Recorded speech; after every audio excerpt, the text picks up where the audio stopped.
کیا سیما حیدر اپنا سامان باندھ کر واپس آنے کی تیاری میں ہیں؟ ناظرین، سوشل میڈیا پر ایک ویڈیو وائرل ہوئی ہے جس میں دیکھا جا سکتا ہے کہ سیما کہتی ہیں کہ ان کا سچن کے پیار میں آنا بہت بڑی غلطی تھی۔ اس کا شوہر اور گھر والے اسے سمجھتے تھے، کوئی بھی فیصلہ کر لے، میں بہت تھک گئی ہوں، لیکن وہ نہیں سمجھی اور اب وہ پچھتا رہی ہے۔ سیما کہتی ہیں کہ ان کے پتی سچن انہیں مارتے ہیں، اس لیے انہوں نے سامان باندھ لیا ہے اور وہ واپس آنے کی تیاری میں ہیں۔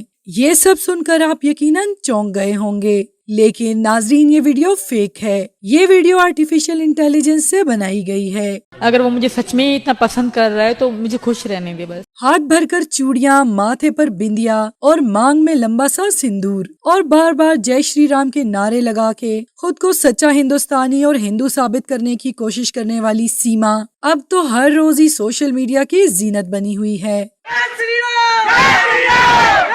سیما خود کو ہندوستانی ثابت کرنے کا کوئی بھی موقع ہاتھ سے نہیں جانے دیتی۔ اب حال ہی میں سیما نے بھارتی وزیر اعظم نریندر مودی کا جنم دن منایا اور ان کے لیے کافی دعائیں بھی کی۔ انہوں نے مودی کو ایک ہیرو قرار دیا اور کہا ہے کہ مودی جی کی وجہ سے بھارت میں خوب ترقی ہوئی ہے۔ اس کے علاوہ انہوں نے مودی سے مطالبہ کیا ہے کہ ان کے اوپر رحم کر کے بھارت میں ہی رکھا جائے اور پاکستان نہ بھیجا جائے۔ اس کے علاوہ سیما پاکستان کے بارے میں مسلسل نہ صرف زبان درازی سے کام لے رہی ہیں بلکہ کشمیر میں بھارتی فوجیوں کے اوپر ہونے والے واقعے کا الزام بھی پاکستان کے سر پر تھوپ رہی ہیں کہ پاکستان ہمارے جوانوں کے خلاف دہشت گردی کر رہا ہے، اور اس کے علاوہ انہوں نے پاکستان مرد آباد تک کے نعرے لگا دیے تھے۔ اب ہندوستان کے مشن سوریان کے شروع ہوتے ہی انہوں نے پوجا شروع کر دی اور کہا کہ جب تک سوریان کامیاب نہیں ہوتا وہ اپنی پوجا جاری رکھیں گی، لیکن شاید وہ یہ نہیں جانتی کہ سورج تک پہنچنا اتنا آسان نہیں ہے۔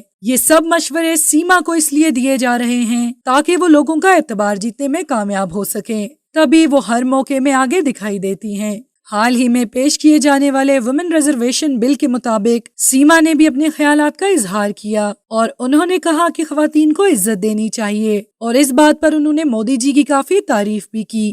سیما جب بھی خود کو ایک اچھا ہندوستانی اور ایک ہندو ثابت کرنے کی کوشش کرتی ہیں تو انہیں ہندوستانی عوام کی کڑی تنقید کا نشانہ بننا پڑتا ہے۔ حال ہی میں سیما نے راکھی بندھن کے موقع پر اپنے وکیل بھائی کو راکھی باندھی۔ اس کے علاوہ انہوں نے یہ بھی کہا تھا کہ وہ پاکستانی ٹیم کی جگہ بھارت کو سپورٹ کریں گی، اور سب سے اہم بات تو یہ ہے کہ ان کو مشورہ دینے والے نے ان کو بگ باس اور کپل شرما شو میں بھی شرکت کرنے سے منع کیا، کیونکہ وہ اس کو ایکسپٹ کر کے اتنی مشہور اور نیوز میں نہ رہتی جتنا وہ اس کو ریجیکٹ کر کے ہوئی ہیں۔